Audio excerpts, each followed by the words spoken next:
କିନ୍ତୁ ଝିଅ ବାହାଘର କଥା ପଡିଗଲା।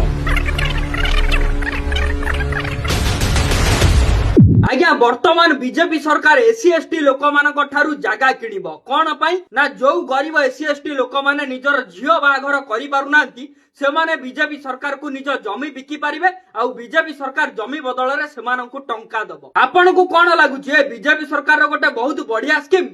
बिल्कुल नुहे आज्ञा। ये होची बीजेपी सरकार रो गोटे मास्टर प्लान गरीब एससी एसटी लोक मानकर जमी को हड़प करिबा पई।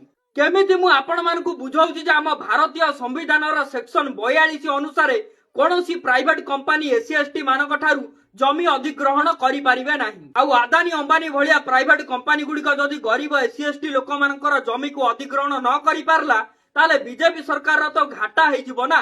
सेति पई बीजेपी सरकार गोटे मास्टर माइंड प्लान तयारी कला जे गरीब लोक मानकर जमी को सेमाने किणिबे आ बदल रे गरीब लोक मानकु किछि टंका देबे आ तापर सेही जमी को सेमाने लीज रे प्राइवेट कंपनी गुडी को चढ़ाई देबे। आम भारतर इतिहास साक्षी अछि जे जतबेले जमीदार प्रथा थिला सेतबेले एमती गाँ रो केते गरीब लोक माने साहुकार पाखरे निज जमी को बंधा पकई कि निज झियो बाघर करिथिले। किंतु कोन भविष्यत रे सेमाने केबे भी साहुकार पाखरु केबे भी से जमी को मुकुळेई पारिचंती कि जमा भी मुकुळेई पारिनांती। से जमी सेमती से साहुकार पाखरे रही रही से साहुकार भविष्यत रे गोटे जमीदार पालटी जाउथला। आउ आज पुणी से घटनार पुनरावृत्ति घटिबाकू जाउछे बीजेपी सरकार रे जे बीजेपी सरकार गरीब एससी एसटी लोक मानकर जमी को सस्ता दाम रे किणिकी बड़ बड़ प्राइवेट कंपनी गुडी को उच्चा दर रे लीज रे दबो। आम राज्य रे बीजेपी सरकार आसिलानी जे आम राज्य तो खणी खादान सब गुजराती मानकू बिक्री करा जाउथला।